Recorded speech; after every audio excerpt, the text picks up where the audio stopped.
welcome to BizTech's Inside Trading Show. This show is all about trading, and every week we discuss what trading is all about and what are the required habits really to become a successful trader. Now, we also share trading ideas and themes to help you make money. Now, with me, as always, is my co-host, Pang Vialung. He's the founder and CIO of Track Record Asia. V, is always great to have you on the show. Hey, it's good to be back, Brian. Let's talk about trading.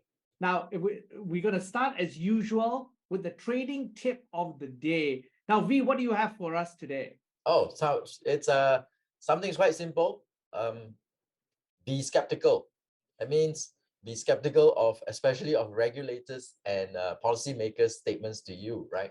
I think most of the time, the average investors take at face value what they read or what they hear from the authorities in this world, right? Or maybe so-called experts. So always be skeptical. So even if you hear something from us, be skeptical, verify, right? And I Trust but think verify. that is very, very sound advice. But then speaking of regulators, the Federal Reserve has just raised its interest rates by 25 basis points, which makes the current fund rate between 5 and 5.25%. What is that signaling to you, V? Okay, so this is the first time they've removed from their statement the need for additional policy firming. So they are setting themselves up to a pause. The hike of 25 basis points was very much expected by the market. It was all priced in. But one thing that the Fed differs from the market is that Powell made sure to push back on market pricing of cuts within this year, right? But the market is very adamant and very strongly believes in cuts as soon as 2-3 months from now, right? Because I think they are seeing a very different projections, different path for inflation and the economy.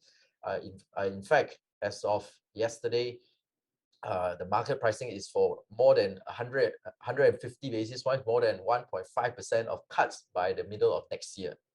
But the Fed differs from that. They think that that's not going to happen within this, no cuts going to happen within this year.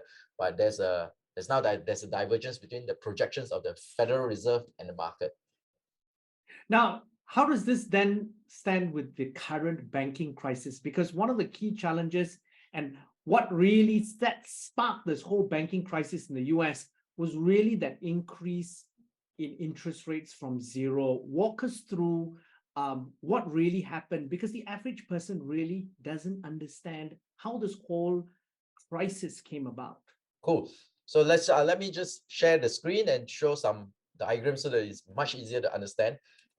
So we have a situation, as you said, that the world transition from very low interest rates. What we had before was very low interest rates. Interest rates was near to zero in some places, and the Federal Reserve was printing unlimited amounts of money and buying bonds from the market. So they're pushing money into the system.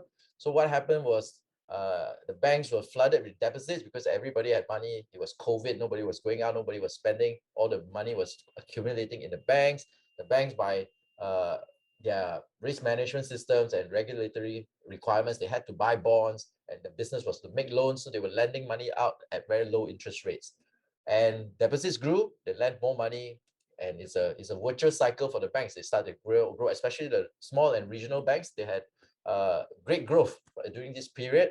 But as you said, that the world transitioned from low interest rates to much higher interest rate environment. Right, it went from 0 to currently now 5% as of yesterday. Before that was all the way. This happened within a short span of less than 1.5 years. Right, the Fed started raising interest rates in March last year, and the Fed stopped printing money. They started to sell bonds. So all the bonds that they bought before, which was pushing money into the system, now they're removing the money from the system. They're selling bonds into the financial system.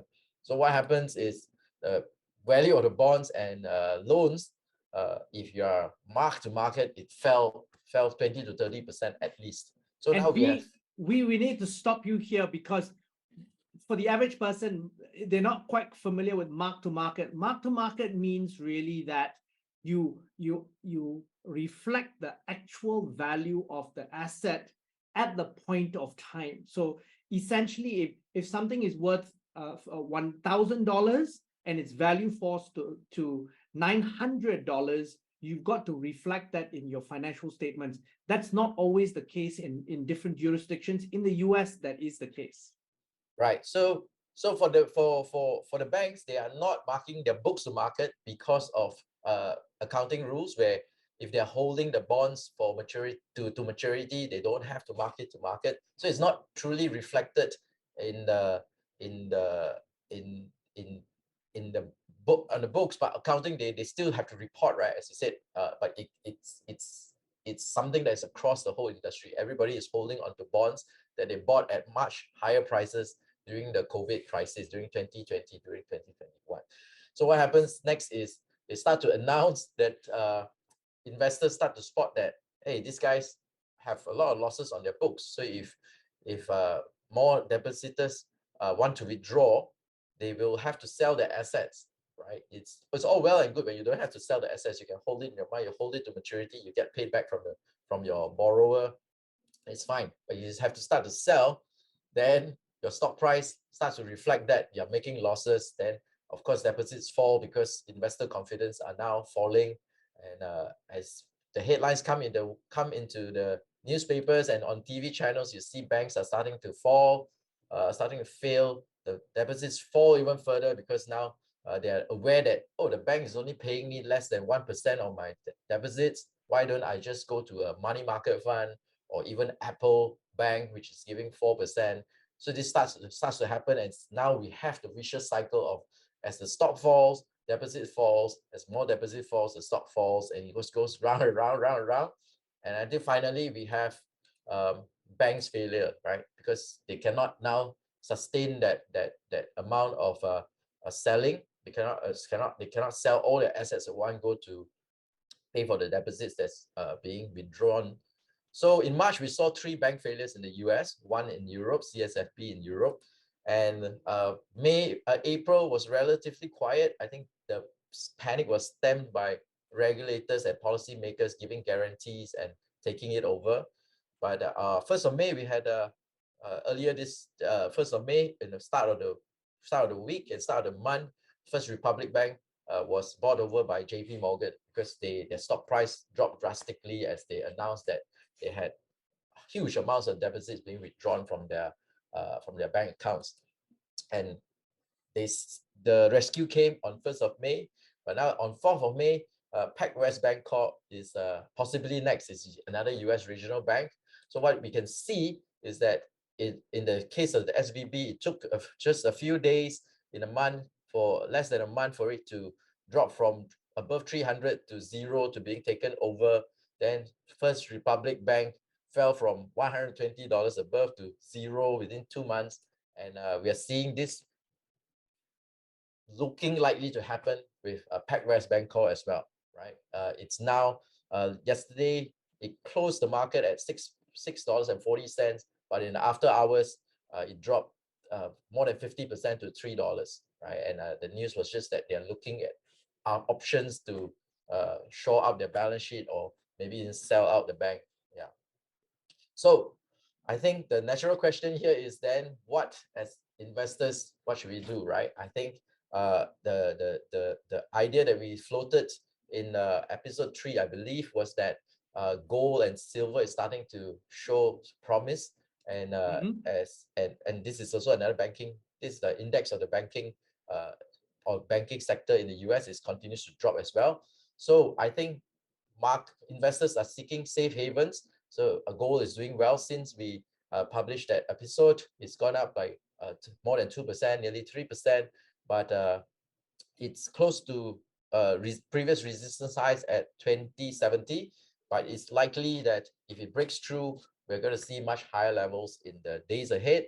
And it's the case now. You saw yesterday, it's close to the resistance, but it came off. But as the other thing that we liked as well is silver. In the same case, it's up more than 2% since we talked about it. And I believe this is just the start of the trend, not the start of the trend, it's a continuation of a trend as the market continues to be more fearful and be more aware of the banking crisis that is unraveling right before our eyes. Now, I want to ask you in terms of really for the average investor who's now worried about all the uncertainties in Asia, globally. How about in Asia? What are our Well, banks I like? think Should we be as worried? as we saw in the slides that we just showed, uh, it is it is a systemic thing, right? It is a transition from very low interest rates to high interest rates, and in a very short period of time. So I think, of course, we have so far seen only problems with banks in the US and one in the Europe, but it is, I believe, all across the world, the banks will be run pretty much the same way. The only insulation they have from it would be if they have good risk management, meaning that they hedge their bond portfolios and their loan portfolios for higher interest rates very early on in the cycle. But of course, I cannot say which are the better ones, but as you can see, the ones that are buying the smaller banks are the bigger banks. So the bigger banks are more sophisticated. They have better risk management system. They would have been uh, um, they would have been more prepared for this transition from low interest rate environments to higher interest rate environment. Now, on that note, thank you very much for your insights and thanks for coming on the show. Thank you. As always, it's a pleasure. Now, we've been speaking to Pan Vi Lun. He's the founder and CIO of Track Record Asia on BizTech's Inside Trading Show. I'm Brian Fernandez, and this show will be on our website, www.biztech.asia, as well as our social media platforms. It'll also be on our syndication partners, TV stations, radio stations, and websites. Thanks a lot for tuning in.